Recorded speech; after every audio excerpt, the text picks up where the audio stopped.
ونصلی علی رسولہ الکریم۔ اللہ سبحانہ و تعالیٰ نے ہمارے علاج کے لیے بہترین طریقہ حضرت محمد صلی اللہ تعالیٰ علیہ وسلم کا نکالا ہے، وہ ہے حجامہ۔ حجامہ سنت بھی ہے اور علاج بھی، اور اس پر تقریباً 28 لگ بھگ کم و بیش اس پر دلیل ہے۔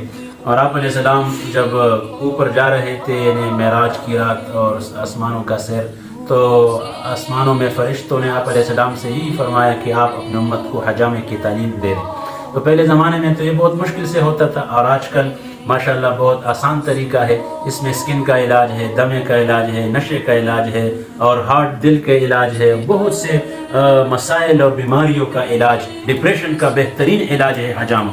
تو لہٰذا یہ ہم کراتے ہیں، یہ علاج بھی ہے اور سنت بھی ہے، لہٰذا آپ ہمارے ساتھ رہیں۔ یہ دیکھو ہم انشاءاللہ اس کو بہت آسان طریقے سے، اس کا سمپل طریقہ ہے۔ اب یہ 10-15 منٹ لگے گا، اور اس کے بعد انشاءاللہ یہ سیکنڈ کی وجہ سے یہ سن ہو جائے گا یہ جگہ، اور اس کے بعد اس کو بلیڈ سے تھوڑا سا ٹک لگائیں گے، اور یہ جسم میں جو فضلہ خون ہوتا ہے یہ نکل جائے گا، اور اس سے وہ خون نہیں نکلتا جو شریانوں میں ہوتا ہے، اصل خون وہ رگوں میں ہوتا ہے، بعض اس کے علاوہ جو جسم میں خون ہوتا ہے اس سے وہ نکلتا ہے، لہٰذا شریانوں کا خون، رگوں کا خون وہ اس سے نہیں نکلا جاتا۔